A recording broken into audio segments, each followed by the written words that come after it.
এই যে লাইলাতুন নিসফি মিন শাবানের রাতের বেলা 2 রাকাত নামাজ আপনারা আদায় করবেন। সালাতুত তাওবার নামাজ, তাওবার নামাজের নিয়ত করে ওযু বানাইয়া পবিত্র হয়ে একটু মুসল্লাটা বিছায়া 2 রাকাত নামাজ পড়বেন। আপনার জিন্দেগিতে গুনাহ আছে নাকি নাই? আসেনি? জিন্দেগির গুনাহ স্মরণ করে মুসল্লায় দাঁড়ান। ওই মুসল্লায় আপনি 2 রাকাত নামাজে প্রথম রাকাতে সূরা কাফিরুন, দ্বিতীয় রাকাতে সূরা ইখলাস, এই 2টা সূরা দিয়ে সুন্দর করে 2 রাকাত নফল নামাজ একটু পড়া এরপরে আপনি মুনাজাত ধরেন। সাইয়্যিদুল ইস্তিগফার একটা ইস্তিগফারের নেতা আছে, অনেকের মুখস্থ আছে অনেকের নাই। যাদের মুখস্থ নাই আপনার নাতিরে বলবেন, নাতি গুগল ব্রাউজারের মধ্যে এই দোয়া আছে, দেখবেন বাংলা উচ্চারণ সহ এই দোয়াটা দেওয়া আছে। আপনি ইস্তিগফারটাকে আপনার নাতিরে বলবেন দেওয়ার জন্য, আপনিও পড়ে নেবেন। আল্লাহুম্মা আনতা রাব্বি লা ইলাহা ইল্লা আনতা খালাকতানি ওয়া আনা আবদুক ওয়া আনা আলা আহদিক ওয়া ওয়া'দিকা মাসতাতা'তু আউযু বিকা মিন শাররি মা সানাতু আবুউ লাকা বিনি'মাতিকা আলাইয়া ওয়া আবুউ লাকা বিযামবি ফাগফিরলি ফাইন্নাহু লা ইয়াগফিরুয যুনুবা ইল্লা আনতা। এই ইস্তিগফারটা পড়ে চেষ্টা করবেন একটু কান্না চোখ দিয়ে আনার জন্য। যদি কান্না না আসে একটু কান্নার ভান কইরা রব্বরে বলেন, আল্লাহ গো আমার জিন্দেগিতে গুনার অভাব নাই, তবে আমার জীবন থেকে 50 বছর চলে গেল, আমার জীবন থেকে 30 বছর চলে গেল, আমার জীবন থেকে 25 বছর চলে গেল, আমার জীবন থেকে 35 বছর চলে গেল, আমার জীবন থেকে 40 বছর চলে গেল, আমি সময়টারে গুরুত্ব দিতে পারি নাই রে আল্লাহ। তবে এই লাইলাতুন নিসফি মিন শাবানে জুনায়েদ আল হাবিব সাহেব আমাদের কাছে একটা আবদার জানাইলো, 2 রাকাত নামাজ পড়ে একটু দোয়া দইরা রবের দরবারে বলার জন্য, ও দয়ার মালিক আমাদের কি মাফ করে দেওয়া যায় না, আমাকে কি মাফ করে দেওয়া যায় না? আল্লাহর কসম করে বলে যাই, যদি দিলের মধ্যে কোনো নোংরামি না থাকে, একনিষ্ঠ দিল নিয়ে যদি রবের দরবারে বলতে পারেন, আপনার জিন্দেগির ইতপূর্বের সব গুনাহ আল্লাহ মাফ করে দিতে পারে। পারবেন তো ইনশাআল্লাহ?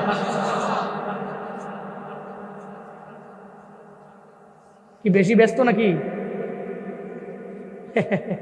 না থাক, আমগো দলের দিকে ছেড়ে দিলাম। না না উঠছেন না কোন মারহাবা বলতেছিলাম। লাইলাতুন নিসফি মিন শাবানে তাহলে একটা আমল আমরা পাইছি, এই আমলটা অন্তত পক্ষে আমরা করবো, সালাতুত তাওবা। হাদিস দ্বারা স্বীকৃত যে নামাজ, নিজে বানায়া বুনায়া 8 রাকাত পড়তে হইব, 10 রাকাত পড়তে হইব, 12 রাকাত পড়তে হইব, এটা বহুত বানাইছেন জীবন। নিজে বানায় কয়টা না ফলে নাই হইব, স্পষ্ট বিধাত না কইরা হাদিস থেকে স্বীকৃত নামাজ সালাতুত তাওবা।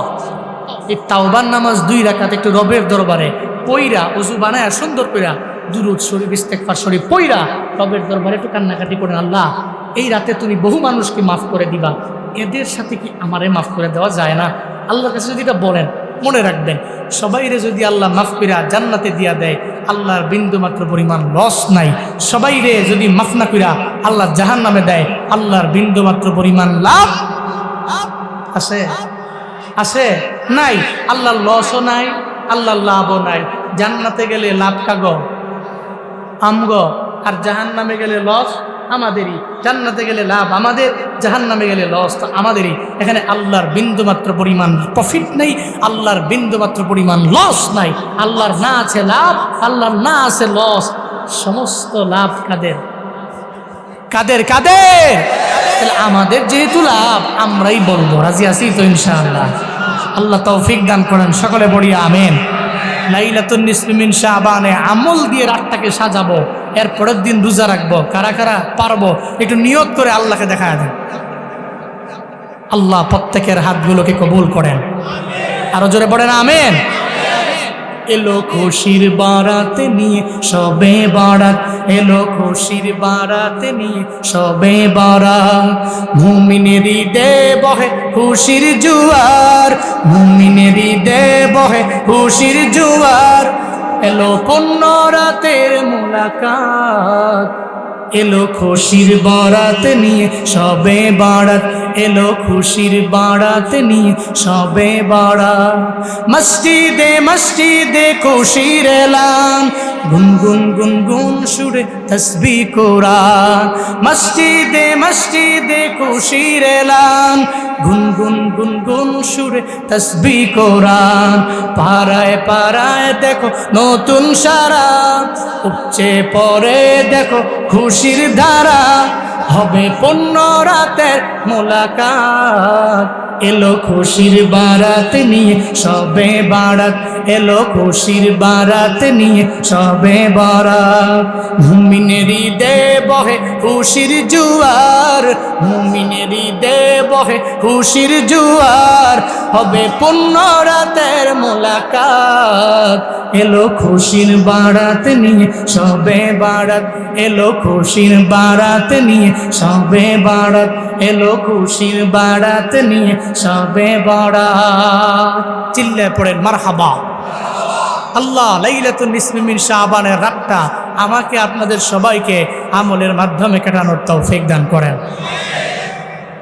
এবার আসেন, কেন বললাম সামনে যেহেতু লাইলাতুন নিসফি মিন শাবান, এটা বলে ফেললাম। তবে মনে রাখবেন, আপনার এই জিন্দেগির যে সময়, এখানে অনেক মানুষ আছে যাদের বয়স 50, যাদের বয়স 40, যাদের বয়স 35। একটু বলেন না বাপ, 2020 সালে আপনার বয়স ছিল 34, 2025 সালে আপনার বয়স 34। কয় না? 2020 সালে আপনার বয়স 20, 2025 সালে আপনার বয়স 20। কয় না? আহ, হেলায় হেলায় হেলায় দুলায় দুলায় চলে যাচ্ছে জীবন মানুষ।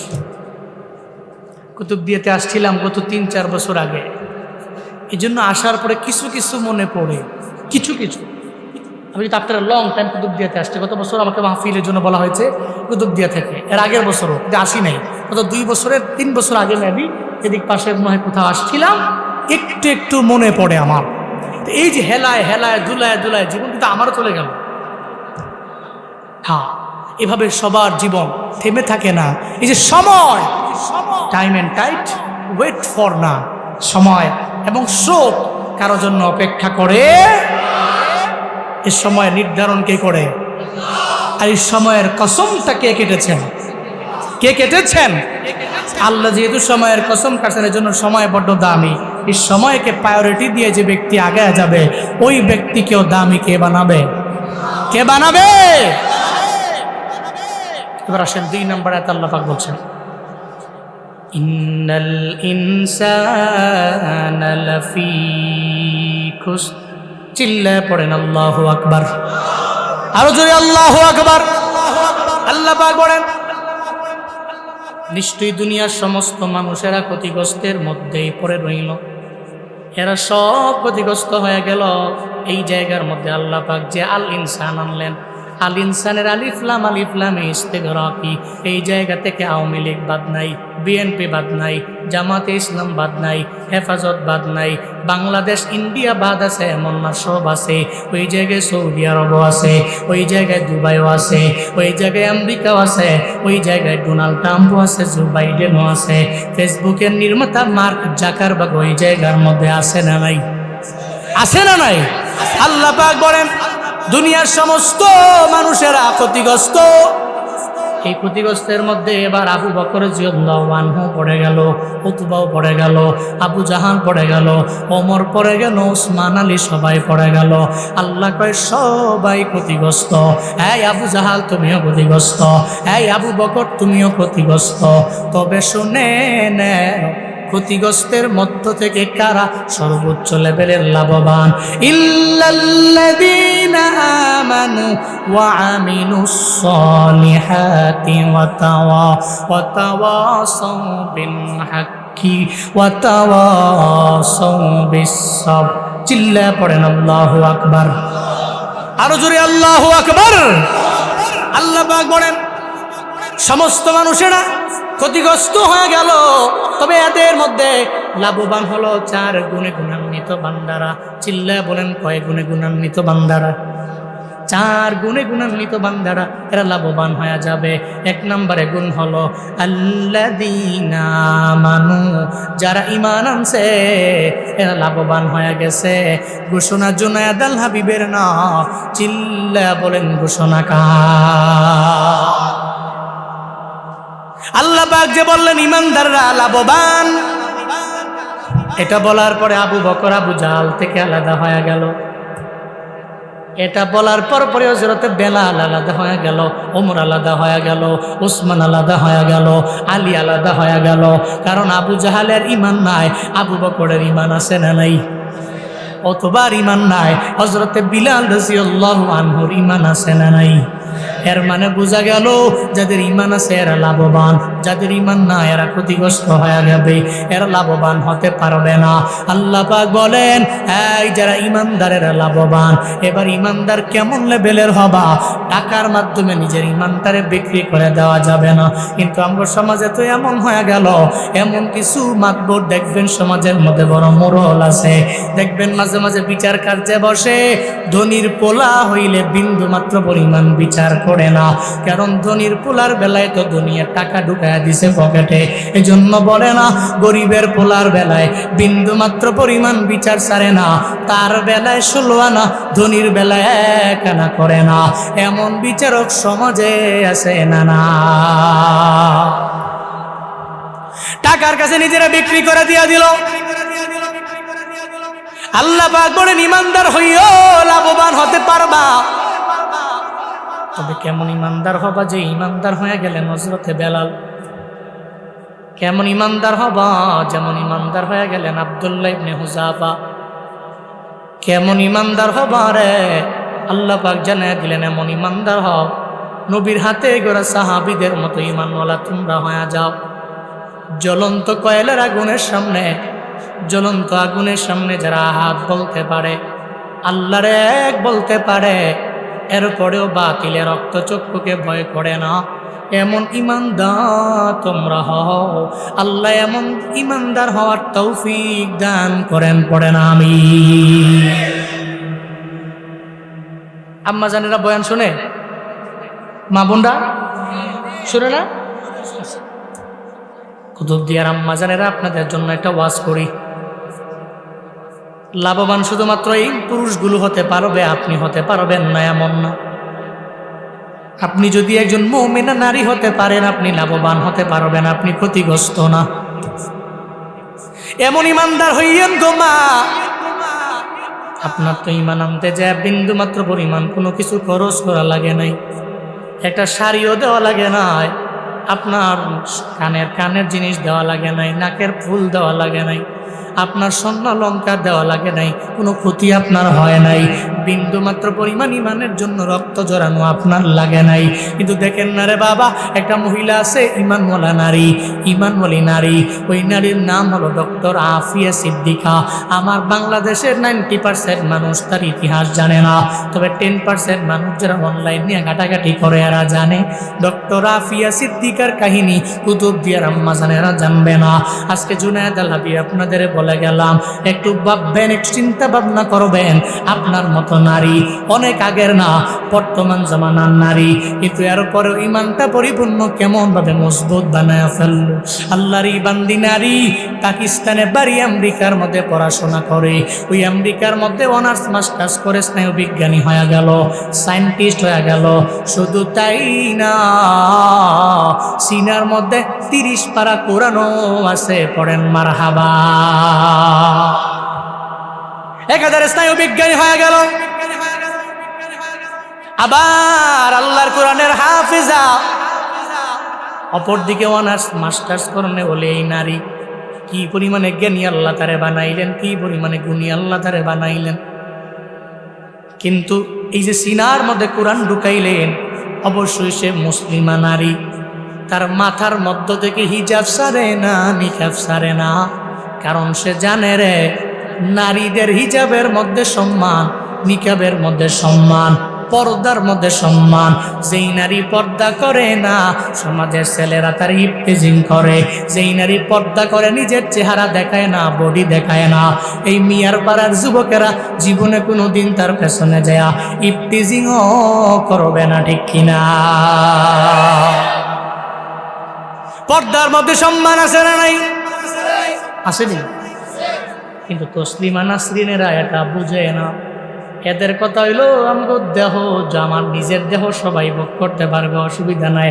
আমার দেহ আমার ব্যক্তিগত দেহ, আমি চাইলে আমার দেহ সবার কাছে দিতে পারবো। এই জন্য তসলিমা নাসরিনের দাম রবের দরবারে নাই, মুসলমানদের কাছে নাই। যারা সেকুলার এদের কাছে আছে, বিন্দুমাত্র পরিমাণ পর্দা মেনটেন করতে পারে না। ওই তসলিমা নাসরিনের জন্যই তো আমার বাংলাদেশে জীবনেও আসতে পারবে না। যেই পর্দার বিরুদ্ধে কথা বলল, ওই বোরকা পইরাই বাংলাদেশ থেকে বিদায় নিয়েছে। বাংলাদেশে নিষিদ্ধ হয়ে গেল কেন? পর্দা মেনটেন করে না। মুসলমানদের একটা ফরজ বিধান, পর্দা নিজে করে না। আবার পর্দার ব্যাপারে সবাই রে জানা দিল, হিজাব আমি পরব না, তোমরাও পইরো না, নিকাব আমি পরব না, তোমরাও পইরো না। এই নারীরা তোমরা স্বাধীন আছো, তোমরা স্বাধীনতা অর্জন করলা, তোমাদেরকে আমি স্বাধীন বলে দিলাম। তোমরা স্বাধীনভাবে ঘর থেকে বের হও, পর্দা লাগবে না, হিজাব লাগবে না, নিকাব লাগবে না। কিন্তু আমার বাংলাদেশের মধ্যে এমন কেন হবে? এতদিন পর্যন্ত বই মেলার মধ্যে যার বই নাই, কিন্তু এবার 21 বই মেলার মধ্যে চুম্বন নামক একটা বই, অশ্লীল যে একটা বই 21 বই মেলার স্টলের মধ্যে আনলো। আমার বাংলাদেশে এখন পোলাপানেরা, ছাত্র সমাজেরা, এখন তো আর স্বৈরাচারের জমানা নাই, এখন তো আর ফ্যাসিস্টদের জমানা নাই, এখন তো আর পুলিশের সর্বোচ্চ লেভেলের বাহাদুরি নাই যে কথায় কথায় কথায় কথায় গ্রেপ্তার কইরা নিয়ে যাবে। এখন এরা স্বাধীন, এরা যাইয়া বই মেলার স্টল থেকে ওই ব্যক্তিরে বের করে দিল ধাক্কাইয়া। একটা পর্যায়ে ওই ব্যক্তি ওই মানুষগুলারে, ওই ছাত্রদের চর মারল। আপনারা দেখলেন মিডিয়ায়। তবে আমি জুনায়েদ আল হাবিব বলে গেলাম, গতকাল খাগড়াছড়ির জমিনের মধ্যেও বললাম, স্বৈরাচারীরা একটা সময় এমনভাবে ফাসিস্ট হয়ে গেল, ওলামায়ে কেরামেরা দেখতে পারে না, তৌহিদি জনতাকে দেখতে পারে না। মামুনুল হক সাহেবের নাম বললেই হেফাজত ইসলাম বইলা গালি দিত, আল্লামা সাঈদীর কথা বললেই বক্তাকে শিবির জামাত কইলা দইরা নিত, জঙ্গি বলতো। এখন আর ওই সময়টা নাই। তসলিমা নাসরিনের বই 21 বই মেলার স্টলের মধ্যে কিয়ামত পর্যন্ত চলতে দেওয়া যেতে পারে না, ঠিক কিনা? যেই নারী আমার দেশে নিষিদ্ধ, ওই নারীর বই মেলায় চলতে দিবা কেন? এর মানে বোঝা গেল তারে নিষিদ্ধ করলেও তার বইরেও নিষিদ্ধ করলা না। যে নিষিদ্ধ হবে তার লেখা বইগুলো আমার দেশের পোলাপান ছাত্র সমাজ পড়বে না, ঠিক কিনা? পড়ার জন্য থামো, হইছে না, হইছে না। মাঝখান দিয়ে একজন দাঁড়ান, ইয়াং ছেলে, শরীরে শক্তি আছে, তাকবীরের স্লোগান দিবেন। না না, হইতো না, দাঁড়ায়া বইয়া নেই, দাঁড়ায়া।